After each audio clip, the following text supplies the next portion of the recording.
Assalamu alaikum students, I am Dr. Umara Sarwar. I hope you are all doing well. Our today's topic of discussion is muscles of posterior abdominal wall and thoracolumbar fascia. So let's start with the topic. There are four muscles forming the posterior abdominal wall named as psoas major, psoas minor, quadratus lumborum and iliacus. So today we will discuss each of these muscles with their origin, insertion, nerve supply and action. First of all, there is psoas major muscle. Psoas major muscle arises from the bodies of the vertebra T12 and all five lumbar vertebrae, from the intervertebral discs between each vertebra, and from the transverse processes of the lumbar vertebrae.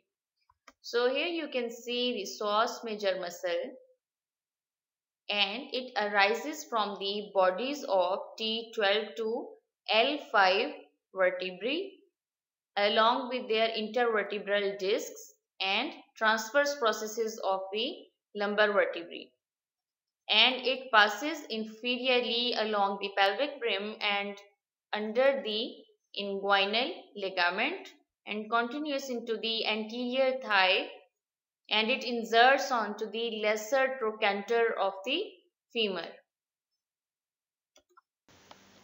Psoas major muscle is innervated by anterior rami of nerves L1 to L3.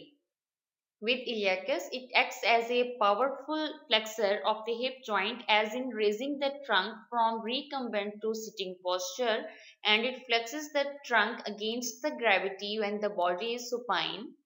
And here you can see it flexes the trunk when the body is supine, and it also flexes the thigh at the hip joint when the trunk is stabilized.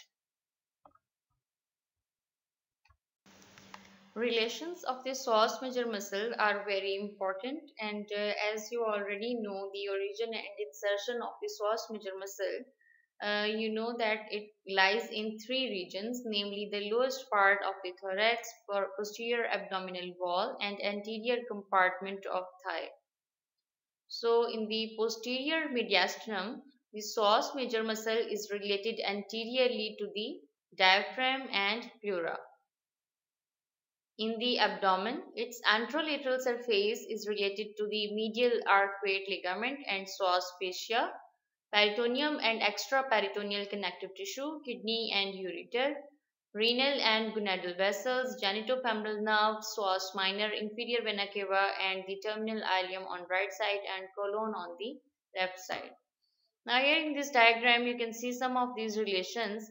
Here is the psoas major muscle, and in the posterior mediastinum, it is related anteriorly to the diaphragm and pleura, and its anterolateral surface in the abdomen is related to the kidney and ureter, gonadal vessels and renal vessels. Here is the genitofemoral nerve, inferior vena cava, and psoas minor muscle is also present anterolaterally. So here are some relations of the psoas major muscle. The posterior surface of psoas major muscle is related to the transverse processes of lumbar vertebrae, and lumbar plexus lies in the substance of the muscle. Here you can see the lumbar plexus lies in the substance of the psoas major muscle. Its medial surface is related to the bodies of lumbar vertebrae and lumbar vessels. Here is the medial surface, which is related to the bodies of the lumbar vertebrae. The medial and or anterior margin is related to the sympathetic chain, aortic lymph nodes, inferior vena cava and aorta, and external iliac vessels along the pelvic brim.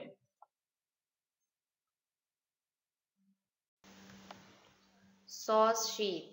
The psoas major muscle is enclosed in the psoas sheath, and it is formed by the psoas fascia. The attachment of fascia. Medially, it is attached to the bodies of lumbar vertebrae with intervertebral discs, and laterally it fuses with the anterior layer of the thoracolumbar fascia.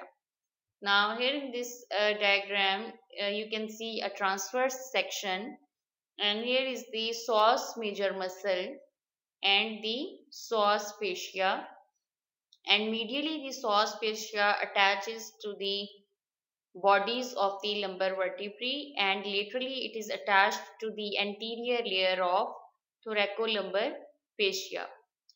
Superiorly, it is thickened to form medial arcuate ligament extending between body of L1 vertebra and transverse process of L1.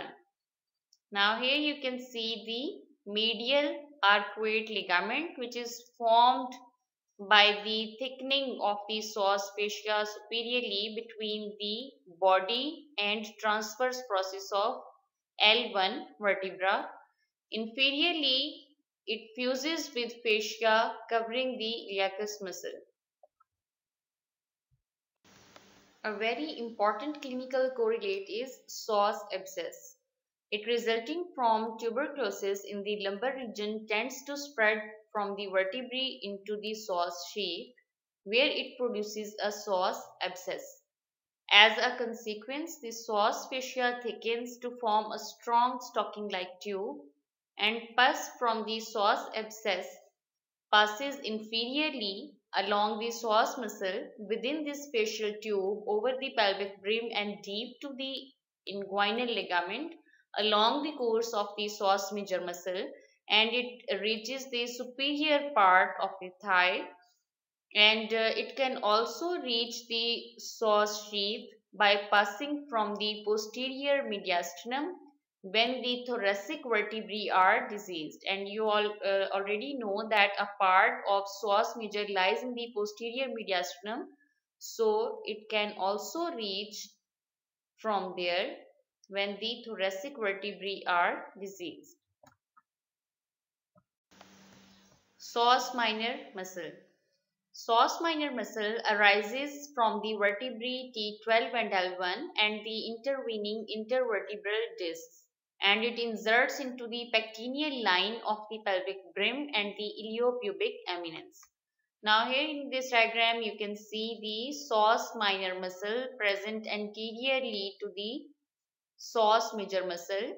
It arises from the T12 and L1 vertebra and their intervertebral discs, and it inserts on the pectineal line on the pelvic brim. Here you can see the pectineal line on the pelvic brim, and the psoas minor muscle inserts on this pectineal line. It is innervated by the anterior ramus of the nerve L1, and it is a weak flexor of the trunk. Quadratus lumborum. It arises from the transverse process of vertebra L5, iliolumbar ligament, and the adjoining part of the iliac crest. Now here in this diagram you can see the quadratus lumborum muscle arising from the transverse process of L5 vertebra and the adjoining part of the iliac crest, and it runs upwards to insert onto the transverse processes of first four lumbar vertebrae and the inferior border of the 12th rib.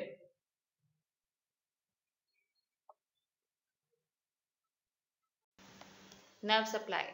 Quadratus lumborum is innervated by anterior rami of T12 and L1 to L4 spinal nerves, and the quadratus lumborum muscle depress and stabilize the 12th rib during inspiration so that contraction of diaphragm takes place more effectively. And when the pelvis is fixed, it contributes to the lateral bending or flexion of the trunk, which you can see in this diagram, right lateral flexion of the trunk due to the contraction of right quadratus lumborum muscle. and acting together, the muscles may extend the lumbar part of the vertebral column. Iliacus. It arises from the upper two-thirds of iliac fossa, inner lip of iliac crest, anterior sacroiliac and iliolumbar ligaments, upper lateral surface of sacrum. Now here you can see the origin of the iliacus muscle, that it arises from the inner lip of iliac crest and upper two-thirds of iliac fossa, lateral upper part of sacrum along with sacroiliac and iliolumbar ligaments, and it inserts onto the lesser trochanter of the femur. And from this extensive origin covering the iliac fossa, the muscle passes inferiorly, joins with the psoas major muscle and attaches to the lesser trochanter of the femur. As they pass into the thigh, these combined muscles are referred to as the iliopsoas muscle. Iliacus muscle is innervated by branches of the femoral nerve L2 and L3. And like the psoas major muscle, the iliacus flexes the thigh at the hip joint when the trunk is stabilized. Here you can see when the trunk is stabilized, it flexes the thigh along with the psoas major muscle, and it flexes the trunk against the gravity when the body is supine. Here you can see the flexion of the trunk when the body is supine, and these actions are due to contraction of the iliacus and psoas major muscle. Posterior abdominal pain. The iliopsoas muscle has extensive clinically important relations to the kidneys, ureters, cecum, appendix, sigmoid colon, pancreas, lumbar lymph nodes, and nerves of the posterior abdominal wall. When any of these structures is diseased, movement of the iliopsoas usually cause pain. When intra-abdominal inflammation is suspected, for example, when you are suspecting an acute appendicitis, the iliopsoas test is performed. Here you can see that the person is asked to lie on the unaffected side and extend the thigh on the affected side against the resistance of the examiner's hand. The elicitation of pain with this maneuver is a positive psoas sign.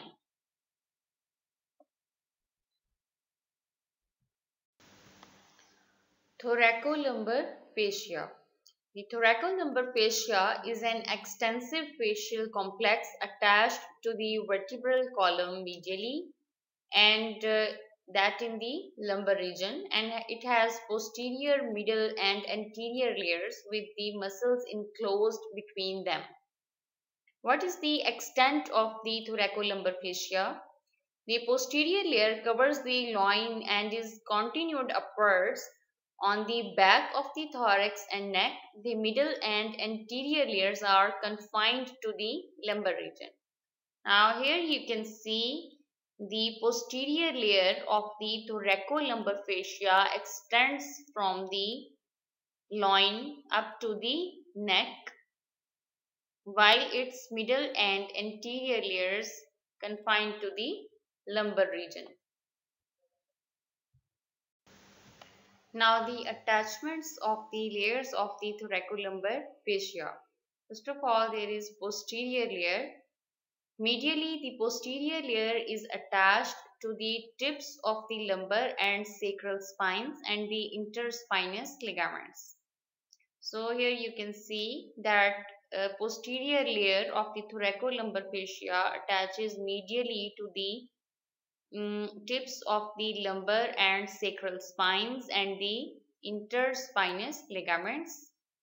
Laterally, it blends with the middle layer at the lateral border of the erector spinae.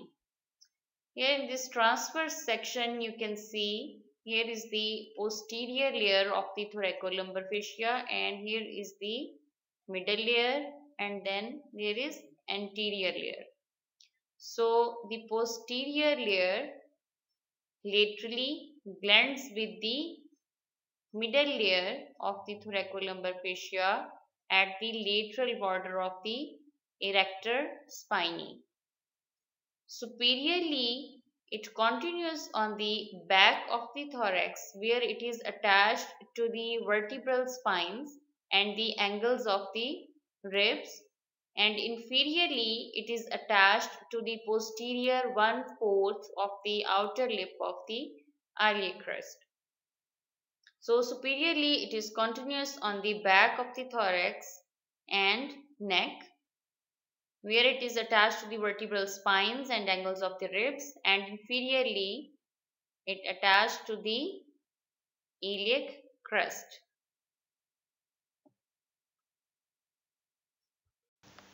Now the middle layer of the thoracolumbar fascia.